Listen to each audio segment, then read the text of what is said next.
Shalom, salam sejahtera dalam kasih Tuhan Yesus Kristus. Bapak Ibu, teman-teman sekalian, kembali berjumpa dengan kami di dalam ngobrol atau ngobrol Alkitab. Ya, pada video kali ini saya di mana ada pertanyaan atau mungkin pernyataan seseorang tentang berkaitan gereja. Gereja kok bisa bangkrut gitu. Saya terus terang baru kali ini mendengar kata-kata itu, gereja kok bisa bangkrut gitu. Ya? Apa mungkin gereja itu bisa bangkrut? Nah, pada kesempatan ini kembali bersama dengan kita di tempat ini ada Pak Aron sebagai pakar bisnis. Pakar bisnis. Ada Ibu Gembala, Ibu Pendeta Lana Harumia sebagai pakar teologi. Enggak juga. Ya, pakar-pakarnya. Harus ada pakar-pakarnya gitu. Pak Stefan sebagai pakar teologi. Nah, kemudian ada Saudara Mika ya yang sedang menuju kepada bidang kepakaran. Bidang kepakaran. Bidang kepakaran itu apa? Pakar apa? Kita itu sekali lagi membahas sesuatu yang penting yang mungkin bagi banyak orang menganggap itu ngapain dipikirin. Ya, tapi ternyata ada orang yang memikirkan hal ini gitu loh. Iya ya kan? sih. Ada ternyata orang yang punya pikiran seperti itu dan kita gitu. Sebagai gereja sangat perlu untuk mengklarifikasi atau memberikan penjelasan supaya tidak ada kesalahpahaman terhadap gereja. Nah, jadi bersama-sama dengan sini ada teman-teman yang akan sama-sama membahas bagian ini. Nah, mungkin yang pertama ini saya ke Ibu Gembala dulu kali ya. Gereja bangkrut. Iya, Tapi tadi menarik loh ini perkataan gereja bangkrut gitu ya. Iya gitu. Kalau bangkrut tuh saya ingatnya tuh langsung ini ya. Dagang langsung dua dagang. pisang. Iya, Kesannya langsung gitu, kesannya gitu. tuh bisnis gitu. Bisnis, loh. betul. Nah, mungkin kalau penonton sekalian semua pernah ingat ya, kita pernah bahas tentang hal itu ya. Gereja mungkin apa bisnis? Gereja atau bisnis. Nah, tentunya. itu mungkin bisa dilihat, nanti bakal ditaruh videonya di link deskripsi. Bisa langsung lihat di situ. Tapi kali ini kita berbicara soal gereja kok bangkrut gitu. Langsung berbicara kok ke bisnis. Kalau tadi pas Steven awal buka yang saya tangkap memang bener agak lucu ya. Yang pas Steven bilang tadi yang tidak kita pikirkan tapi orang lain pikirkan. Iya gitu benar. Dan selama ngobrol ini dari awal juga bukan kebanyakan, hampir semua yang kita bahas adalah pertanyaan-pertanyaan dari dari jemaat, dari GKT atau dari luar juga ada, dan kita cukup kaget ya pertanyaan-pertanyaan, dan hari ini muncul pertanyaan ada gitu, ada yang terus terang jauh dari pikiran kita. Kalau ada statement yang mengatakan gereja kok bangkrut, saya seperti Mika tadi, emang ini perusahaan gitu ya. Nah, jadi untuk mengerti hal itu, teman-teman kita bedah ya. Kita lebih baik langsung aja ya, langsung pada topiknya. Mungkin diawali dari Ibu Gembala bisa menjelaskan tentang pengertian gereja kali ya Bu ya, supaya nggak bangkrut. Apa itu gereja sebetulnya gitu? Ya kalau bicara soal gereja kok bisa bangkrut gitu ya. Sebenarnya saya juga dengar dari yang belum percaya Tuhan Yesus. Jadi dari orang luar yang memang dia bisnis. Pernah bertanya juga. Iya. Kalau gereja kan kalau dia punya perusahaan. Yang dia tanya untung rugi kali. Ya kalau dia sih, ya kalau perusahaan udah jelas lah bisa bangkrut gitu ya. Nah ini gereja bisa bangkrut nggak ya? Gitu pertanyaan. Oh jadi dia bertanya. Dia bertanya gereja juga. bisa bangkrut apa enggak sih? Ya itu. Oke. Ya bertanya. Terus kenapa ya kok bisa mikir gitu? Karena dia melihat bahwa beberapa pendeta gitu, waduh punya pesawat jet sendiri gitu ya. Terus beberapa pendeta terus jamnya keren Rolex banget, gitu ya. terus mobilnya, tasnya Hermes gitu ya. Kayak gitu loh. Hermes tuh dewa dong. Iya ada kan, mahal banget itu Mika. Betul. Makanya terus dia nanya, gereja bisa bangkrut nggak sih gitu kan ya. Terus saya bilang, tunggu dulu, gereja tuh pengertiannya apa? Mungkin karena dia belum ke gereja ya, dia belum tahu. Jadi gini, sebenarnya tuh kalau di perjanjian lama itu kan Tuhan membuat gerejanya gitu, belum gereja waktu itu, tapi orang-orang berkumpul untuk menyembah Tuhan gitu ya. Nah di satu tempat tertentu di mana nanti Tuhan akan hadir di situ. Nah di tempat itu orang-orang datang untuk menyembah Dia, tapi ada yang mimpin ya, ada yang khotbah, ada yang mimpin doa, ada yang ngejagain peralatan-peralatan gereja, nah kayak gitu. Tapi sejak Tuhan Yesus datang ke dunia, kemudian dia mati di kayu salib, lalu dia naik ke surga, dia bangkit terus naik ke surga. Pengertian gereja itu bukan lagi berupa sebuah bangunan, tidak harus sebuah bangunan dan bukan itu pengertiannya, ya. Jadi pengertian gereja itu adalah tubuh kita. Tubuh kita ini adalah bait Allah. Ya, yuk baca dulu ya, ayatnya ya, 1 Korintus 6 ayat 19. Kalau kita baca saya bacain ya, 1 Korintus 6 ayat 19 sampai 20. Dikatakan begini, atau tidak tahukah kamu bahwa tubuhmu adalah bait Roh Kudus? Bait Roh Kudus atau bait Allah ya, yang diam di dalam kamu, Roh Kudus, yang bukan kamu peroleh dari Allah. Dan bahwa kamu bukan milik kamu sendiri. Yang kamu peroleh dari Allah. Saya ulangi. Atau tidak tahukah kamu bahwa tubuhmu adalah bait Roh Kudus yang diam di dalam kamu, Roh Kudus yang kamu peroleh dari Allah, dan bahwa kamu bukan milik kamu sendiri. Sebab kamu telah dibeli dengan harganya, telah lunas dibayar. Karena itu muliakanlah Allah dengan tubuhmu. Ini bait Allah, ini gereja ya. Ini gereja pengertiannya. Kalau bait Allah dulu pasti bangunannya. Kalau bait Allah sekarang tuh tubuh kita. Sejak kita menerima Yesus Kristus sebagai Tuhan dan Juru Selamat, jadi dia menjadi Juru Selamat kita ketika dia mati kayu salib, bangkit dan naik ke surga ya, menebus dosa kita. Sejak itulah kalau kita beriman kepada karya keselamatan Tuhan Yesus, maka kita ini menerima Roh Allah. Jadi Roh Allah sendiri ada di dalam tubuh kita, gitu loh. Nah, jadi bait Allah ini apa bisa bangkrut? Enggak lah. Iya. Kalau bicara gereja bait Allah adalah tubuh, bagaimana bangkrut? Bangkrutnya gimana? Itu pengertian gereja yang pertama ya. Iya, dan ini pengertian yang pertama ya. Dan kalau kita berdoa, kenapa sih kita tubuh kita bait Allah? Karena kita bisa berdoa langsung dengan Tuhan. Kalau dulu orang-orang berkumpul, ada imam, persembahan. Persembahan diberikan untuk menghapus dosa, imam ambil darahnya, meleletkan di tabut perjanjian gitu. Baru kita bisa berkomunikasi dengan Tuhan. Kalau sekarang kita udah nerima Roh Kudus dalam hati kita, langsung aja sama Tuhan. Jadi nggak ada tuh bangkrutnya. Pengertian gereja yang pertama tuh kayak gini gitu. Nanti baru orang-orang atau manusia yang udah menjadi bait Roh Kudus ini berkumpul untuk bersekutu. Pengertian gereja tuh bukan gedungnya, tapi memang kalau berkumpul itu mungkin yang berkumpul itu kali mungkin yang secara organisasi itu ya, betul, organisir gitu ya. Gitu. Iya, jadi gitu. kayak Bait Allah berkumpul, ya kita berkumpul. Ya, yang kayak dikenal kaum umum hari ini, gereja itu datang ke tempat ibadah, berkumpul itu kali itu organisasi ya. Nah, itu kan ada contohnya. Mungkin Pak Stefan tahu yang jemaat mula-mula. Ya, di Kisah Rasul pasal 2 ya. Kisah Rasul pasal 2. Mungkin Pak Stefan. Kisah Rasul pasal yang kedua ayat 41 sampai ayat yang ke-46. Saya baca ya. Atau mungkin bisa minta tolong Saudara Mika baca. Oke. Kisah Rasul 2 ayat 41 sampai 44. Orang-orang yang menerima perkataannya itu memberi diri dibaptis, dan pada hari itu jumlah mereka bertambah kira-kira 3.000 jiwa. Mereka bertekun dalam pengajaran rasul-rasul dan dalam persekutuan. Dan mereka selalu berkumpul untuk memecahkan roti dan berdoa. Maka ketakutanlah mereka semua, sedang rasul-rasul itu mengadakan banyak mujizat dan tanda. Dan semua orang yang telah menjadi percaya tetap bersatu, dan segala kepunyaan mereka adalah kepunyaan bersama. Nah, ini yang dimaksud dengan organisasi ya, karena lebih dari satu orang. Mereka berkumpul di rumah, kemudian bersekutu, memuji Tuhan, memecahkan roti, makan bersama, bahkan harta milik mereka tidak sungkan mereka jual dan dibagikan. Ini secara organisasi. Itu gereja ya gitu. Ini cara hidup jemaat pertama ya. Jemaat pertama. Jadi ini tuh terus berlangsung sampai sekarang. Jadi orang-orang yang menerima perkataan itu artinya pada waktu itu kan Petrus memberitahu. Khotbah dia memberi khotbah ya. Nah, siapa yang menerima Yesus sebagai juru selamat, dia akan dosanya akan dihapuskan. Lalu mereka menerima perkataan itu, menerima khotbah Petrus, menyerahkan diri, aku mau bertobat. Terus mereka dibaptis, terus mereka berkumpul setiap hari gitu.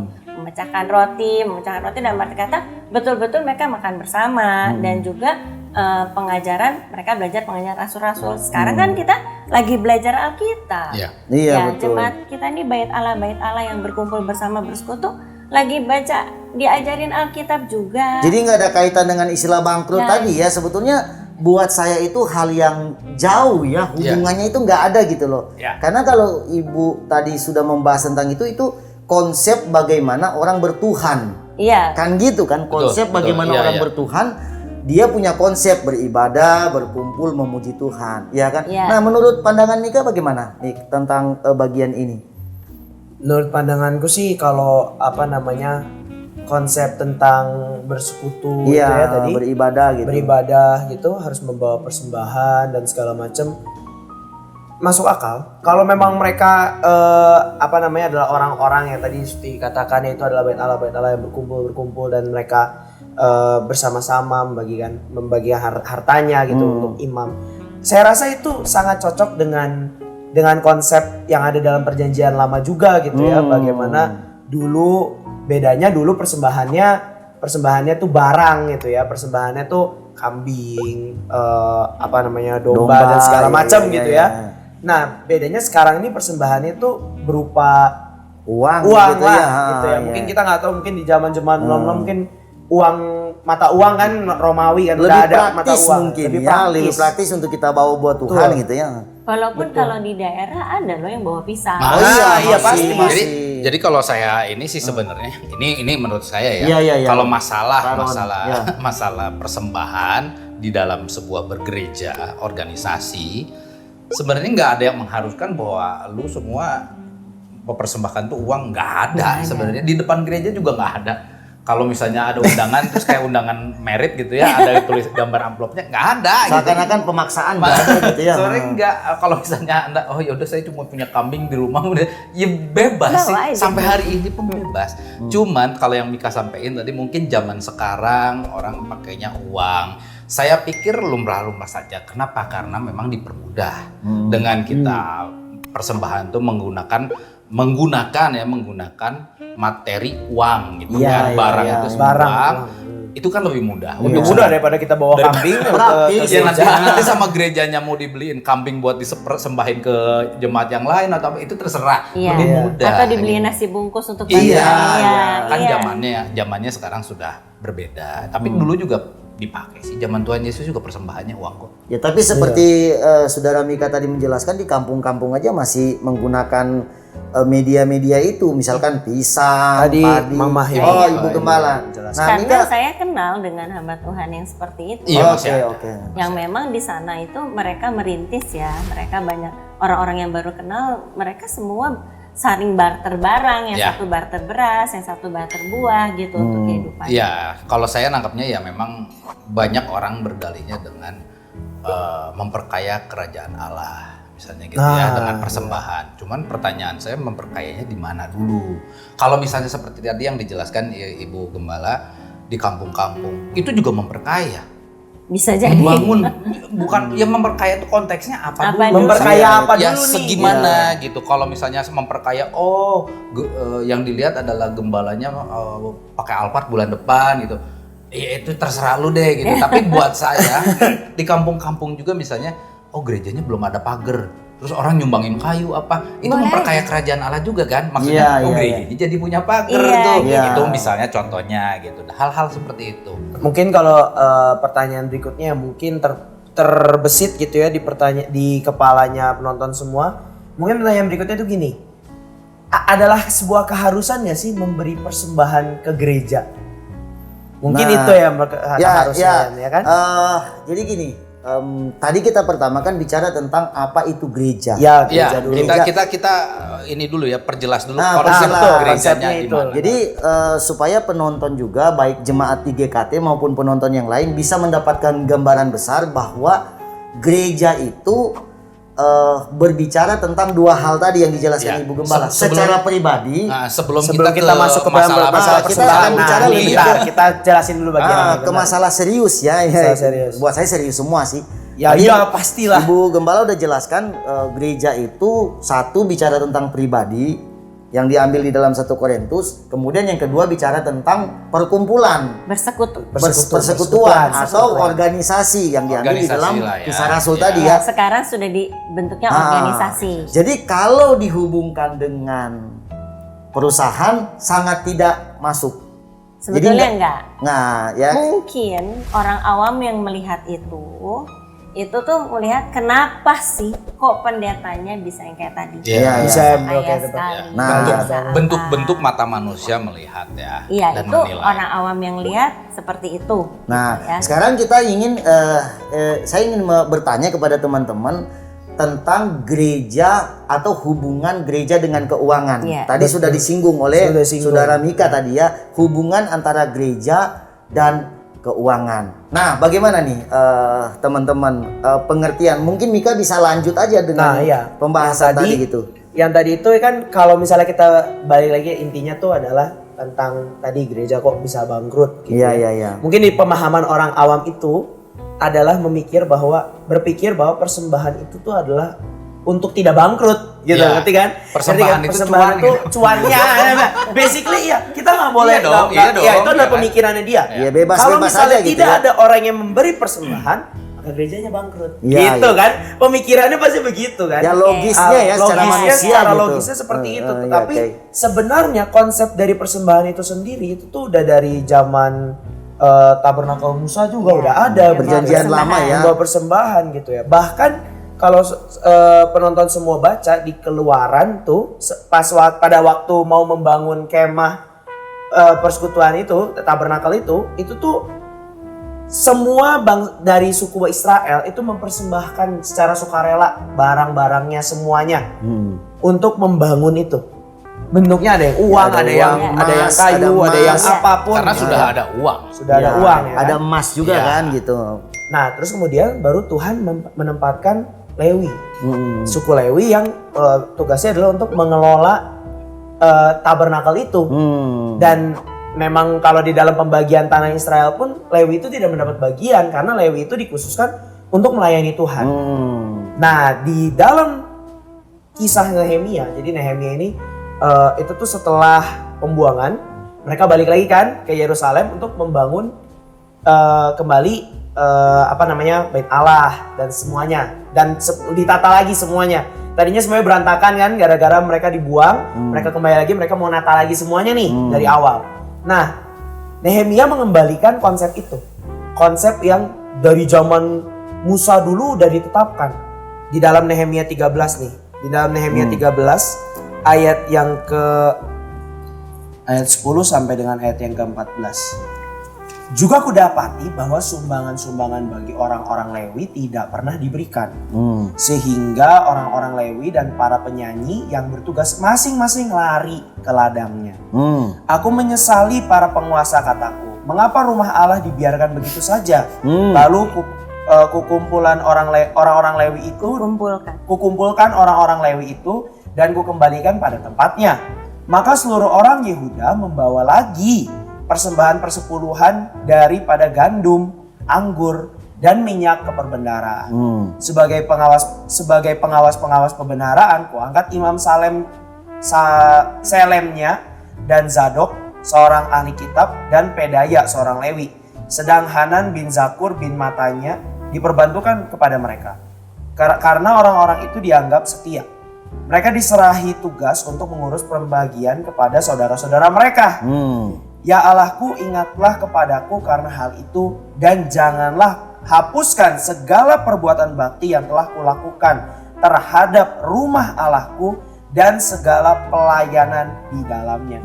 Nah, kalau kita lihat ya ini tuh udah ada dari dulu. Nah, ini kan konsep di dalam perjanjian lama ya kan? Konsep dalam perjanjian lama sebelum ada jemaat mula-mula gitu kan. Kalau kita lihat di sini konsepnya tuh sama. Jadi orang-orang Lewi itu tetap nggak boleh untuk bekerja di ladang. Makanya Nehemia mengembalikan lagi. Kamu nggak boleh bekerja di ladang. Kamu harus khusus buat Tuhan nih. Persembahan itu kemudian dibawalah oleh orang-orang Yehuda ke Lewi gitu. Karena memang saat itu ya hanya Israel Selatan aja kan, karena Israel Utara udah tersebar. Sedangkan Israel Selatan ini masih menjadi di Yerusalem gitu. Jadi disebutnya Yehuda doang. Tapi di sini kita lihat ada pengawas-pengawas pembendaharaan. Nah, kemudian mereka diserahi tugas untuk mengurus pembagian kepada saudara-saudara mereka. Jadi sebenarnya konsep untuk mengumpulkan harta dan untuk dibagikan lagi itu adalah konsep yang udah ada dari zaman perjanjian Ya artinya lama. gini ya, sebetulnya Jadi itu bukan perintah cuan gitu. Sebetulnya Itu perintah untuk memberikan persembahan itu sudah ada sejak dari dalam Iya. perjanjian lama ya. Iya. Jadi biar penonton tahu bahwa persembahan yang dibawa kepada di gereja itu adalah perintah Tuhan. Betul. Iya. Ya dalam perjanjian lama. Nah mungkin Ibu Gembala bisa tambahkan begini, kenapa orang Lewi dan siapakah orang Lewi itu sebenarnya dalam pengertian hari ini. Kemudian yang kedua adalah yang biasa dikenal sekarang itu persembahan-persembahan yang familiar yang kita tahu itu apa saja sih Bu? Iya. Jadi gini, kita yang supaya orang awam ngerti aja ya. Orang Lewi itu adalah orang yang memang sudah ditugaskan full time. Ya kalau zaman sekarang sebutnya full time. Ya, Full-timer. zaman dulu juga dia full Full time, time. sebenarnya. Jadi dia mengurus segala sesuatu yang ada di bait Allah. Kenapa? Karena di dalam bait Allah itu ada 7 kaki dian, ada pembasuhan, ada meja roti sajian, ukupan gitu ya. Nah itu semua harus dipelihara kan, dibersihin, lampunya nggak boleh mati, minyaknya selalu diisi. Terus ada yang nyanyi, memuji Tuhan. Kita tahu kan dari sejak zaman itu juga Tuhan sudah menentukan. Ada yang menyanyi, ada yang kasih firman Tuhan, ada yang Mungkin ada yang bermain imam musik. lah ya. Bermain Nah, musik iya. ya kan? Nah itu berjalan Tuh. dari sejak sehingga pekerjaan orang Lewi itu hanya untuk melayani Tuhan. Iya. Makanya mereka tidak mendapat tanah bagian. Kalau yang lain ada yang dapat tanah untuk jadi peternakan. Yang lain dapat tanah untuk jadi perkebunan supaya mereka bisa berjual beli untuk hidupnya, jadi punya uang untuk makan. Tapi orang Lewi tidak diperkenankan oleh Tuhan untuk punya tanah, artinya harus full time Full-timer. melayani Tuhan. Sekarang gini, kalau sekarang nih ya, penerapannya adalah begini. Orang Lewi itu kan dari dulu imam. Sekarang kan imam ada, yaitu pendeta-pendeta, gembala ya, yang tiap hari kerjanya bukan cuman sih sebenarnya, Nggak baca cuman Alkitab, sih. mempersiapkan firman Tuhan, berdoa dan berdoa terus supaya ada kehidupan. Jadi maksudnya ada Roh Kudus di gereja supaya jemaat itu diperbaiki. Yang tadinya sifatnya pemarah jadi enggak. Satu-satu mesti diperhatikan. Nah, itu mana ada waktu untuk kerja kantoran. Gitulah istilahnya. Ya. Nah, ya jadi seharusnya seorang Lewi jadi seorang gembala, seorang asisten gembala atau pendeta yang punya tugas di gereja untuk kasih firman Tuhan, berdoa, mempersiapkan segala sesuatu termasuk pemain musik. Ya, kalau zaman Daud kan ada tuh yang Tim menyanyikan, khususnya. tim khusus. Nah, sekarang pemain musik. Nah, itu semua adalah orang-orang yang harus diberi persembahan. Gitu karena mereka mendapat melayani Tuhan. Jadi mereka mendapat bagian. Betul. Wajib ya. Wajib. Iya wajib. Itu adalah ketentuan yang Tuhan memang sudah berikan Iya. dari awalnya. Iya betul. Jadi kalau misalnya enggak gitu ya, jadi pendetanya nggak bisa konsentrasi siapin firman Tuhan. Iya kan? Jadi kalau misalnya pendeta, tapi seluruh persembahan, misalnya tadi ya ada persembahan kolekte yang hari Minggu, ada yang kasih persembahan Perpuluhan. khusus. Persembahan khusus, aku mau kasih persembahan khusus buat beli AC gereja misalnya ya. Atau misalnya aku kasih persembahan khusus buat beli atap gereja waktu gereja lagi dibangun gitu. Boleh-boleh. Terus ada Beli yang kasih pagar. Iya, beli Pagar pagar, lagi, iya ya, kan? tadi Terus itu. ada yang kasih Persepuluhan. persembahan persepuluhan. Iya. Kalau persembahan persepuluhan itu bukan sukarela. Persembahan persepuluhan itu harus. Hukumnya itu wajib. Wajib. Di perjanjian lama ada, di perjanjian baru ada, dan tidak pernah dihapuskan oleh Tuhan. Persembahan persepuluhan adalah milik Tuhan. Kalau dulu bentuknya adalah persembahan dari misalnya orang punya Lembu, lembu ada dari- bagian-bagian khusus misalnya hari Oh, bulan itu beranak misalnya 10 gitu. 1 biji Yang dikasih. Iya, dikasih ke bait Allah. Diserahkan ke bait Allah, nanti di bait Allah dibagi tadi kan? Dibagi-bagikan. Nah, Tapi sekarang bentuknya misalnya persembahannya bentuknya persembahan persepuluhan uang, ya kan? Nah, uang itu dikumpulkan di gereja, lalu bukan jadi miliknya gembala, bukan. Tapi dibagi-bagikan ke semua pelayan yang ada di gereja itu sesuai dengan kebutuhannya. Bukan kebutuhan dan juga pekerjaannya masing-masing. Nah, makanya ada bagusnya kalau di gereja itu ada tim keuangan. Jadi ada saling kontrol. Mereka kan juga nggak satu orang. Yang pengawas pembendaharaan ada berapa nih? 1, 2, 3, ada 3, ada 4. Nah, jadi kalau kayak sedangkan gitu, di perjanjian baru ada 7 pelayan berarti gereja. meningkat ya, tambah gitu ya, tambah 3 gitu ya. Di perjanjian baru ada 7 kan, Stefanus, Filipus itu kan 7 pelayan meja. Iya betul. Jadi intinya keuangan yang diterima di sebuah gereja, baik itu persepuluhan, persembahan khusus, persembahan kolektor tiap minggu, atau persembahan buah sulung. Mereka juga suka kasih, misalnya aku baru punya perusahaan, misalnya buka apalah perusahaan apa. Nah, bulan itu untung misalnya 5 juta. Nah, dia nggak mau ngambil nih keuntungannya, semua dikasihin ke gereja. Bukan cuma 1/10-nya, tapi semuanya 100%. 100%. Iya, 100% gitu bukan ya. 10%, 100%. Ada orang-orang yang mengucap syukur untuk itu, untuk diberikan ke gereja. Dengan mereka itu dengan setulus hati memberikannya buat Tuhan, tapi dan Tuhan mengizinkan itu diterima di gereja dengan catatan ada tim keuangan yang membagikan mengelola dengan baik. Supaya tadi kayak jemaat mula-mula itu tiap-tiap hari mereka makan bersama, jadi tidak ada yang kekurangan.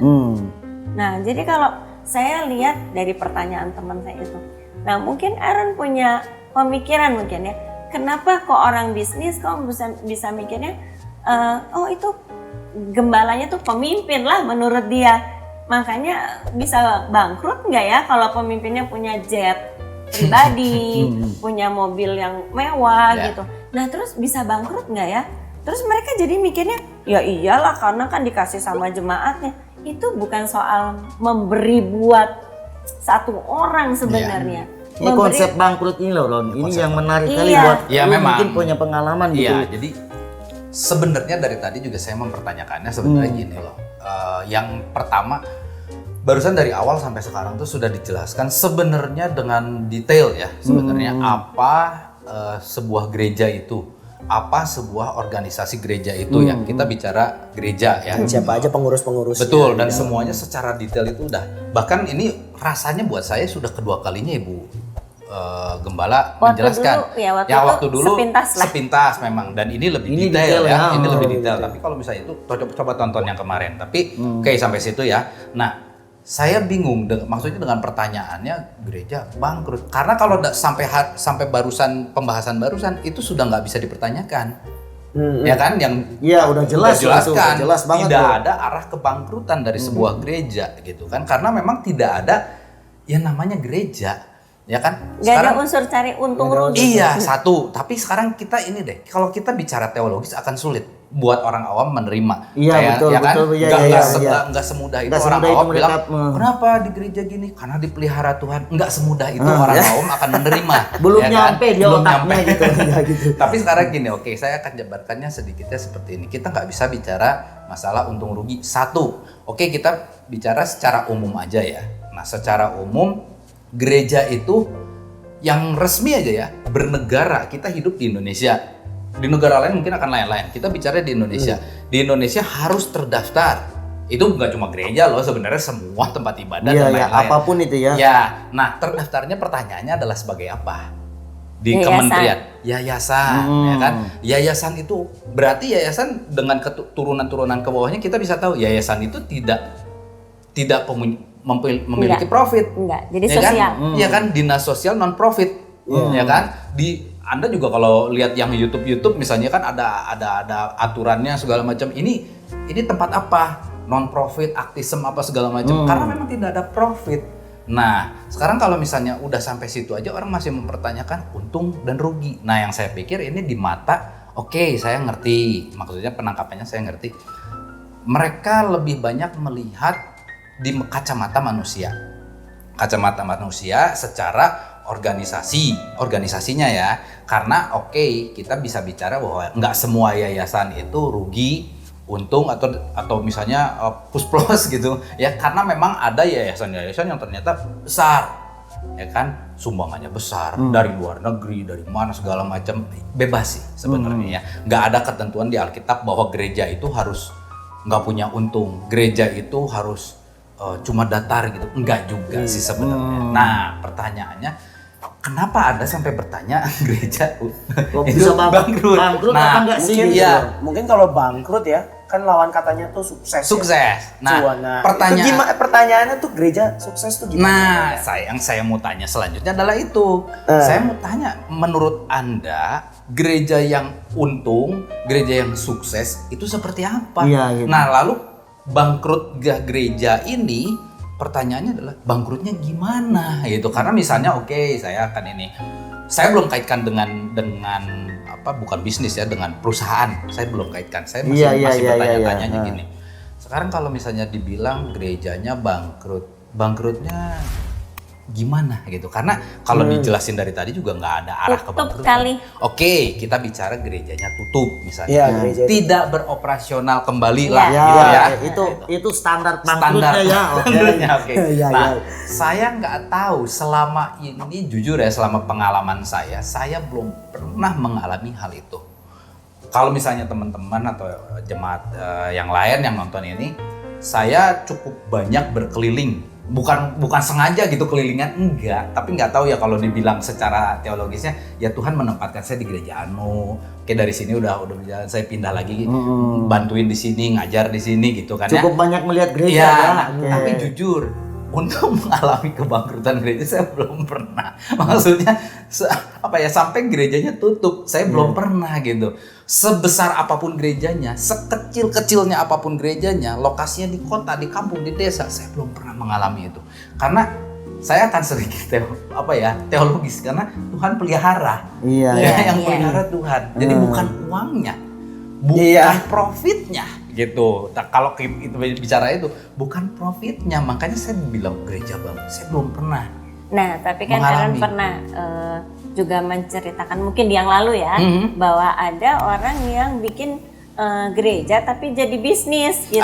Kalau misalnya itu, nah sekarang kita akan bicara ke arahnya dengan perusahaan. Nah ini saya cukup mengalami, dalam arti gini, dari banyak-banyak gereja yang pernah saya ikut gitu ya, kalau kita simpel orang bilang organisasi atau yayasan gitu kan, tapi kalau zaman sekarang mungkin sinode dan kawan-kawannya gitu kan. Nah itu buat saya sah-sah aja, dalam arti gini, gereja dengan perusahaan, gereja, perusahaan, organisasi dan segala macam itu cuma nama buat saya sebenarnya secara konsepnya itu sama, buat saya itu sama. Itu adalah perkumpulan. Nah bedanya perusahaan itu adalah perkumpulan orang yang berusaha ya, bekerja, carinya apa? Profit, ya kan, keuntungan untuk hidup dan segala macam. Nah kalau gereja itu buat saya adalah tempat sosial. Nggak tahu tepatnya apa ya dibilangnya. Betul. Iya, tempat sosial. Kita harus menolong sebanyak orang, jadi nggak ada yang kelaparan. Nah, jadi organisasi sosial gitu kan. Bentuknya misalnya mau gereja, mau ya kalau agama-agama yang lain itu kan ada pura dan masjid dan lain-lain gitu kan. Itu tetap organisasi sosial. Nah, pertanyaannya adalah dari mana mereka dapat uang dan segala macam. Itu mereka atur masing-masing ya. Yang saya pikir bebas, mereka melakukannya dengan di Alkitabnya juga nggak ditentukan, oh lu harus cari cuan berarti gereja harus punya ladang, enggak juga gitu. Karena kalau bicara klisenya Tuhan pelihara. Nah cuman sekarang gini, ada orang yang mengait-ngaitkan, menyamakan antara gereja, ya kita bicara gereja ya, nggak yang lain, gereja dengan perusahaan. Makanya di mata orang sampai muncul gereja bangkrut gitu kan. Nah saya pernah mengalaminya gini, ini gampang lah ditangkap orang ya. Saya pernah punya perusahaan, saya juga bantu di gereja, organisasi dan lain-lain. Nah, yang saya pernah tangkap gini, jadi ada gereja-gereja, kita bicara gereja dulu. Ada gereja-gereja, kita bicara perusahaan, ya karena saya. Nah, waktu saya memimpin perusahaan, waktu saya ada perusahaan, sebisa mungkin karena pengalaman saya dari kecil adalah di organisasi gereja, ya kan, jadi terbentuk di situ. Jadi saya tidak sekolah bisnis, saya lebih kuat di gereja. Nah makanya waktu saya di perusahaan, saya berusaha membentuk perusahaan saya mirip seperti organisasi gereja. Oh, Gitu. Jadi mengadopsi dari organisasi gereja. oke. Seperti apanya? Misalnya kebersamaannya. Iya, yang iya. simpel ada misalnya pagi-pagi kita briefing, ngobrol ketemu, terus bisa Doa, iya, sama dengan tata cara, karena nggak semua karyawan kita Kristen toh. Iya. Menurut keyakinan masing-masing.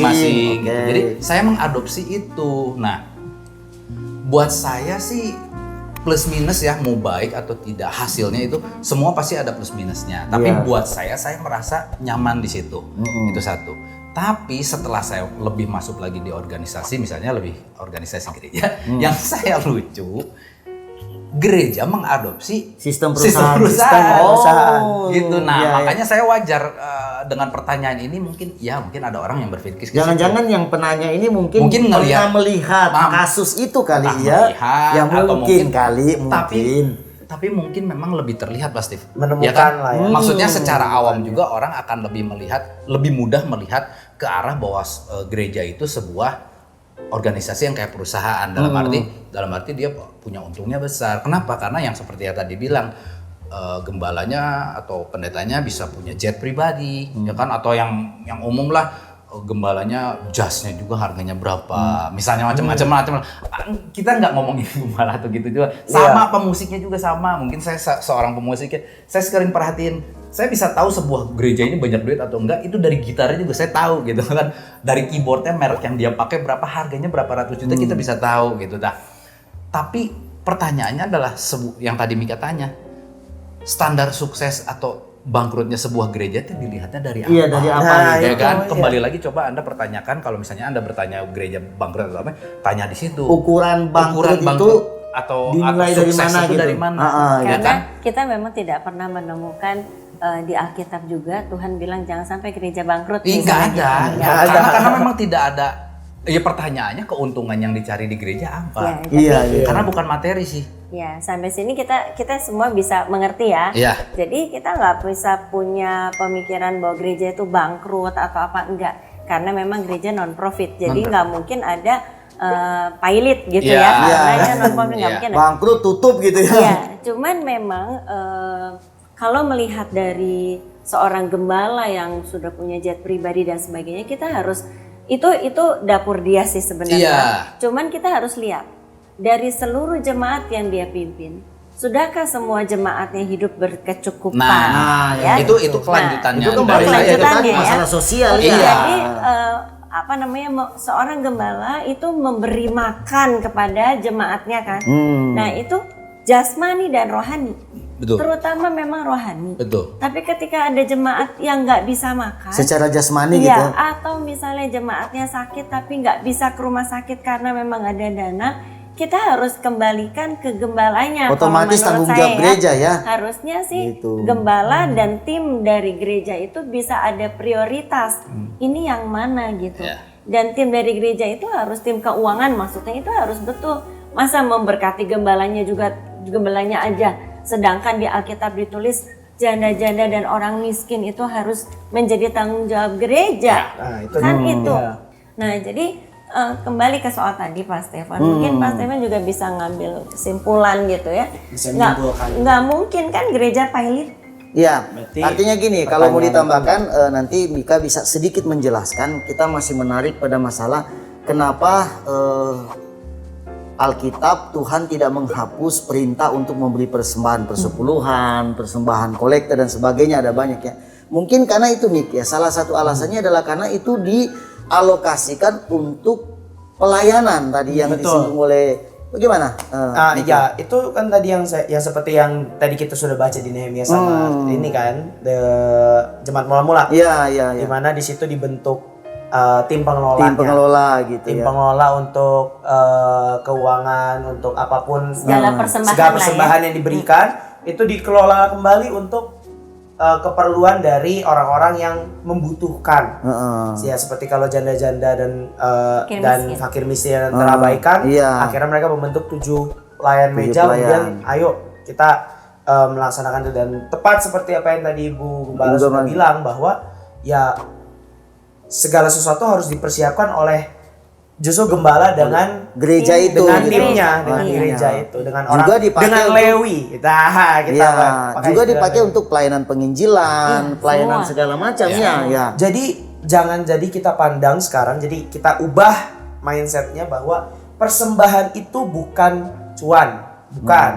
Persembahan itu adalah untuk kepentingan dari gereja itu sendiri, Operasional gereja itu sendiri untuk orang-orang yang ada di dalam. Ya untuk semua Untuk sih. semua. Simpelnya saya nangkapnya gini ya. Kalau misalnya Betul. kita perbandingkan yang seperti barusan saya perbandingkan antara perusahaan dengan gereja. Kalau perusahaan yang namanya profit itu adalah sebuah kewajiban. Iya, Ya, betul, iya, Nggak iya. hidup, lu nggak akan dapat harus sumbangan, dong, ya kan? Perusahaan itu wajib dari operasional, pembayaran karyawan dan segala macam, modal segala macam itu wajib ada profitnya. Kalau enggak ya buat apa buka perusahaan? Iya. gitu Itu bangkrut kan? namanya, Nah, gitu. gitu. Nah, sekarang kalau untuk gereja bukan profit ya. Maksudnya gini loh, saya pikir gereja itu akan lebih memperlihatkan kekuatannya sampai di mana. Dalam arti akan mencocokkan. Kebanyakan juga orang zaman sekarang itu nggak mau disebut gembala karena takut. Gembala itu berat loh. Yang nggak tahu coba tanya secara personal nanti ya sama gembala. Tapi buat saya, itu ya, beban ya. bener buat saya lebih baik saya memimpin sebuah perusahaan. Karyawan saya dulu kurang lebih kalau di total semua ya kurang lebih sekitar 200-an lah, paling banyak tuh sampai 200 orang gitu.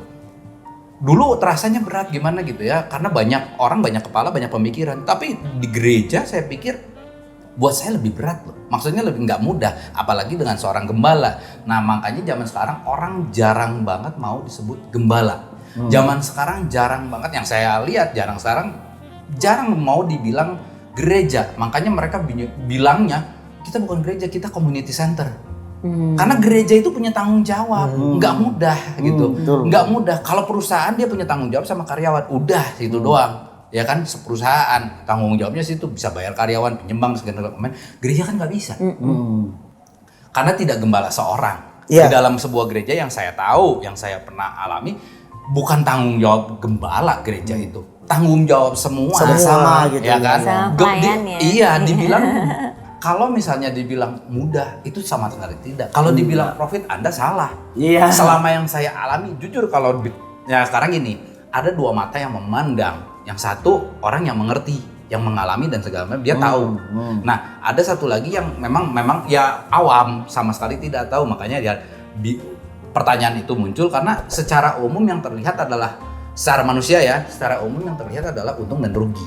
Itu kalau misalnya minus gimana bisa ini gitu karena itu umum. Nah, saya pikir wajar kalau ada orang tanya seperti itu. Iya, iya. Untungnya di mana, kenapa bisa hidup dan segala macamnya. Itu hal yang wajar. Jadi orang berpikir secara manusia akan berpikir profit dan non profit. Gitu kan. Yang sebenarnya gereja itu sama sekali tidak ada profit dan non profit. Iya. Pertanyaan terakhir ya buat Ibu Gembala.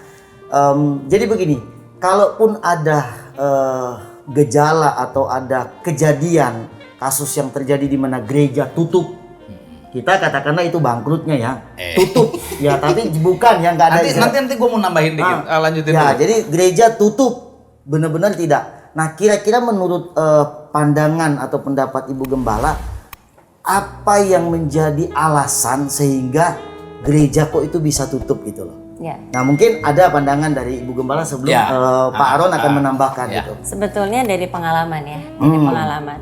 Kita tuh pandemi aja lah ya, pandemi gitu. Sangat sebenarnya sebagai gembala bisa sangat khawatir karena kita sudah ada beberapa orang Lewi di dalam yang tetap harus makan ya, karena mereka full time. Tapi luar biasa ketika kita bergantung pada Tuhan. Kalau kita di jalan Tuhan, itu benar-benar di jalan Tuhan, itu aneh ya, tapi nyata sih ya. Ada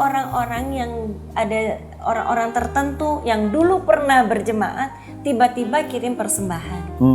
Gitu. Sehingga setiap bulan selalu aja tercukupi. Dicukupi. Mungkin nggak full kayak dulu misalnya gitu. Kita potong semua Lewi dipotong 10% misalnya PK-nya gitu ya. Tapi toh bisa nggak ada yang sampai kelaparan lah gitu ya. Atau sampai tutup gitu sampai ya. tutup Ah, oke, oke. nggak terjadi itu. Nah. Puji Tuhannya berarti apa? Tuhan masih berkenan menurut saya. Iya itu. Ya, Nah, itu penting itu. Iya, Tuhan berkenan atas gereja itu sehingga semua dicukupkan, dipelihara. Tapi ketika ada oknum-oknum dalam gereja itu yang tidak memakai persembahan yang Tuhan izinkan terkumpul di gereja dengan baik, atau ada oknum yang menurut Tuhan nggak pantas lagi dia melayani aku gitu ya, sehingga jemaatnya semua keluar misalnya, sehingga pelayannya juga aku nggak mau melayani di gereja itu, dan akhirnya tutup misalkan, akhirnya udah nggak ada pelayanan, nggak ada yang pelayanan, nggak ada jemaat. Nah itu ya udah mau gimana ya, tutup. Jadi alasannya itu tadi ya. Iya, tidak berkenan lagi di hadapan menurut saya. Bukan ya. soal untung ruginya ya. Bukan untung rugi. Soal untung ruginya. Soal perkenanan Tuhan. Iya, perkenanan betul. Saya setuju banget. Oke, itu dari Ibu Gembala ya. Dan di mata saya saya orang awam aja lah. Katakan saya pengerja biasa, saya bantuin gereja. Mungkin kalau teman-teman lihat, saya toh aktif bantuin GKT ini sebenarnya pada saat saya mengalami pandeminya GKT. Iya. Ya kan? Karena sebelum-sebelumnya saya masih bergabung sama Solideo yang katakanlah tidak kesulitan untuk masalah itu ya gitu. Jadi di GKT ini saya ngelihat jungkir baliknya. Dalam arti ya saya kan bekerja di bantuin itu kan, saya berhubungan sama Ibu Mia sebagai gembala. Ibu Mia tanya bisa begini ya. Artinya pas Pak Aron masuk lagi dalam lembah kekelaman ya. Jadi saya pikir selama ini bisa. Pertanyaannya waktu itu saya sama Ibu Mia pun cuma satu, tante mau atau enggak gitu. Jangan bisa atau enggak. Kalau bisa sih kayaknya bisa. Cuma mau atau enggak kita jalan. Ya mau sih. Ya udah ayo kita. Akhirnya ya sampai hari ini masih ada. Nah kalau masalah perkenanan Tuhan ya itu yang paling utama sih rasanya, tidak bisa dibantah ya. Tidak bisa dibantah. Nah, sekarang kalau misalnya yang terakhir saya mau kasih ini, kalau masalah bangkrut atau ininya, balik lagi, sobat tanya lagi sama saudara masing-masing, masalah bangkrut atau ininya dilihatnya dari konsepnya sebelah mana atau suksesnya. Saya akan kasih perumpamaan satu lagi nih. Pertanyaannya, sebuah perusahaan itu berhasil atau tidak, Anda lihatnya dari mana? Oke, satu itu. Kedua, gereja juga sama. Sebuah gereja itu berhasil atau tidaknya Andanya ngelihatnya dari mana? Sudut pandang mana ya? Nah, kalau ini saya akan kasih yang saya alami ya. Saya tidak pernah memandang sebuah perusahaan itu, keberhasilan perusahaan itu dari besar gedungnya, dari bosnya punya apa, bukan. Tapi saya ngelihat dari yang bawah aja satu. Yang paling gampang adalah dilihat karyawannya masih pinjam duit nggak. Kalau karyawannya masih pinjam duit, pertanyakan lagi perusahaan lu berhasil atau tidak. Itu aja simpel. Buat semua orang tanyain itu. Nah, kalau misalnya sebuah gereja dilihatnya dari mana? Gembalanya pakai Alphard, parkirnya luas, gedungnya besar, ya kan? Atau yang mana yang Anda lihat gitu? Nah, kalau buat saya, gereja yang masih bertahan dan masih Tuhan izinkan, itu yang sukses. Masih dalam perkenanan. Masih dalam perkenanan. Kembali lagi jawabannya adalah klise. Ya maksudnya teologis, perkenanan Tuhan. Memang iya sih, karena nggak ada yang lain. Ya kan? Nah sekarang gini, kalau yang dilihat sama, mungkin saya memang tidak pernah mengalami sebuah gereja tutup dan lain-lain ya, memang nggak ngalamin. Tapi kalau Anda pernah melihat atau ini, saya bisa yakinkan, saya bisa pastiin gitu ya, bahwa gereja itu tidak bangkrut secara uang, maksudnya secara materi itu tidak. Percaya sama saya, karena Tuhan pasti pelihara kok. Tapi lebih ke arah Tuhan tidak berkenan. Satu yang tadi Ibu bilang, jemaatnya nggak ada, pecah dan segala macam, terus gembalanya apa atau pekerjaannya nggak ada. Jadi tinggal pergi gitu ya. Itu sih sebenarnya yang terjadi. Tapi kalau ditanya secara organisasi ke dalamnya, dilihat lagi, coba tanya. Itu kembali ke personalnya, pengerjaannya. Gue udah nggak mau di gereja mah, gitu. Ya kan? Ya kan, gembalanya, wah ini saya nggak suka gini, ini caranya saya seperti ini, gitu kan. Terus jemaatnya, oh saya nggak suka di gereja ini, lebih baik di gereja anu gitu. Jadi bukan masalah bangkrut sebuah gereja, tapi kembali ke personalnya masing-masing. Bukan cuma gembala, ya jemaat, pengerja, semua ada di situ. Nah pada saat dari situ Tuhan tidak berkenan, ya udah hilang. Tapi apakah gereja itu bangkrut atau hilang? Ya mungkin secara nama. Nanti pecah jadi 2 gereja, jadi 3 gereja, yang ini bikin sendiri, jadi ruko kecil ibadah di situ, itu yang terjadi. Dari yang besar tiba-tiba beranak-anak gitu ya, atau istilahnya pecah gitu. Kalau dibilang oh salah, oh bener. Anda juga, saya nggak berhak untuk Iya, kita nggak berhak untuk menilai. Karena kalau misalnya kita itu ada kacamatanya macam-macam, dibilang ya tapi kan Tuhan memecah jadi banyak nih gerejanya gitu. Tapi secara manusia, Nggak wah bisa. jadi kacau, Iya. ya kan macam-macam. Ya macam-macam. Ya, jadi kesimpulannya sebetulnya Nggak ada gereja bangkrut. tidak ada istilah, Tidak ada. Istilah gereja bangkrut itu, kata bangkrut itu tidak Nggak cocok. dikenal di dalam dunia Nggak. pelayanan. Nggak cocok. Karena apa yang dilakukan oleh gereja, oleh kita sebagai hamba-hamba Tuhan adalah apa yang ditugaskan Tuhan buat Iya. kita. Iya. Kami sebagai hamba-hamba Tuhan akan kehilangan pelayanan kalau perkenanan Tuhan Yang tidak hilang. lagi kita miliki. Iya. Seperti Saul. Saul tidak mendapatkan perkenanan Tuhan. Ya kan? Akhirnya digantikan oleh Daud. Ya kan?